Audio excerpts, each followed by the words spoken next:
நண்பர்களுக்கு வணக்கம். MEG அகாடமியிலிருந்து முனைவர் மாவிஜி அலெக்சாண்டர். ஜனவரி மாதம் 16ஆம் தேதியின் முக்கியமான நடப்பு நிகழ்வுகளை காண்போம். ஒரு பெரிய ரக போர்க்கப்பல் INS சூரத், சிறிய ரக போர்க்கப்பல் INS நீலகிரி, அதிநவீன நீர்மூழ்கி கப்பல் INS பக்ஷீர் ஆகிய மூன்றும் ஒரே நேரத்தில் நாட்டுக்காக அர்ப்பணிக்கப்பட்டது இதுவே முதல் முறை ஆகும். 3 முன்கள போர் கப்பல்களும் உள்நாட்டிலேயே தயாரிக்கப்பட்டவை ஆகும். இதில் B-15B ஏவுகணை அழிப்பு போர்க்கப்பல் திட்டத்தின் கீழ் 4வது மற்றும் இறுதி கப்பலான INS சூரத் உலகின் மிகப்பெரிய மற்றும் அதிநவீன தாக்குதல் போர்க்கப்பல்களில் ஒன்றாகும். இந்த கப்பல் 75% உள்நாட்டிலேயே வடிவமைக்கப்பட்டது. B-17A போர்க்கப்பல் திட்டத்தின் கீழ் கட்டப்பட்ட முதல் கப்பல் INS நீலகிரி. அதிநவீன உபகரணங்களுடன் கூடிய இக்கப்பலில் MH-60 ரக ஹெலிகாப்டர் உள்பட பல்வேறு ரக ஹெலிகாப்டர்களை இயக்க முடியும். இவ்விரண்டு போர்க்கப்பல்களும் இந்திய கடற்படையின் போர்க்கப்பல் வடிவமைப்பு பிரிவால் வடிவமைக்கப்பட்டு மஸ்கான் கப்பல் கட்டும் நிறுவனத்தால் கட்டப்பட்டதாகும். B-75 ஸ்கார்பின் திட்டத்தின் 6வது மற்றும் கடைசி நீர்மூழ்கி கப்பலான INS பக்ஷீர் பிரான்ஸ் கடற்படையுடன் இணைந்து வடிவமைக்கப்பட்டு மஸ்கான் கப்பல் கட்டும் நிறுவனத்தால் கட்டப்பட்டது. கடல் மேல்பரப்பு மற்றும் கடல் கீழ் தாக்குதல், உளவு தகவல் சேகரிப்பு என பன்முக பணிகளை மேற்கொள்ளும் வகையில் வடிவமைக்கப்பட்ட கப்பல் நீர்மூழ்கி கப்பல் கட்டுமானத்தில் இந்தியாவின் நிபுணத்துவத்தை பறைசாற்றுகிறது. இஸ்ரோவின் புதிய தலைவராக தமிழகத்தின் கன்னியாகுமரி மாவட்டத்தை சேர்ந்த வி. நாராயணன் பொறுப்பேற்றுக் கொண்டார். இந்திய விண்வெளி ஆராய்ச்சி நிறுவனம் இஸ்ரோ பெங்களூரை தலைமையகமாக கொண்டு செயல்படுகிறது. கிரையோஜெனிக் தொழில்நுட்பத்தின் அடிப்படையிலான ஏவூர்தியை அதாவது ராக்கெட் வடிவமைத்து புகழ்பெற்றவர் இவர் ஆவார்.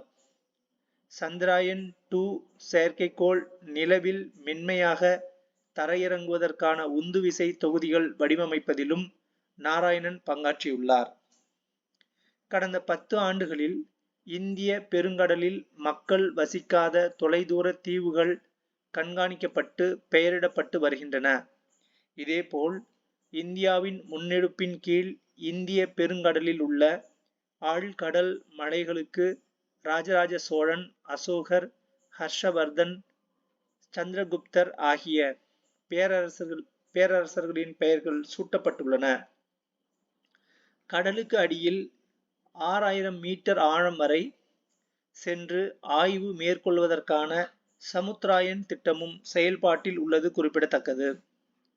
கடந்த 1949ஆம் ஆண்டில் இந்திய இராணுவத்தின் முதல் தலைமை தளபதியாக ஜெனரல் KM கரியப்பா பொறுப்பேற்றதை நினைவு கூறும் வகையில் ஆண்டுதோறும் ஜனவரி 15ஆம் தேதி இராணுவ தினமாக அனுசரிக்கப்படுகிறது. கடந்த 10 ஆண்டுகளில் இந்திய கடற்படையில் 33 கப்பல்களும் 7 நீர்மூழ்கி கப்பலும் இணைக்கப்பட்டுள்ளன. இந்த 40 கப்பல்களில் 39 கப்பல்கள் இந்தியாவில் கட்டப்பட்டுள்ளன. ரூபாய் 1.5 லட்சம் கோடியில் மேலும் 60 கப்பல்கள் கட்டப்பட்டு வருகின்றன.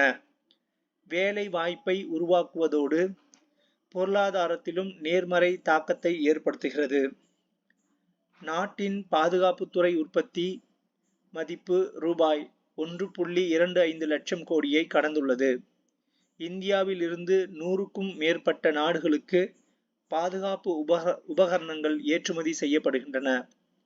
தமிழகத்தில் பேறுகால உயிரிழப்புகளை கட்டுப்படுத்தும் நோக்கில் அவசர கால கட்டுப்பாட்டு அறை தொடர்ந்து செயல்பட்டு வருவதாகவும் அதன் பயனாக இறப்பு விகிதம் 17% குறைந்து இருப்பதாகவும் மக்கள் நல்வாழ்வுத்துறை முதன்மை செயலர் சுப்ரியா சாகு தெரிவித்துள்ளார்.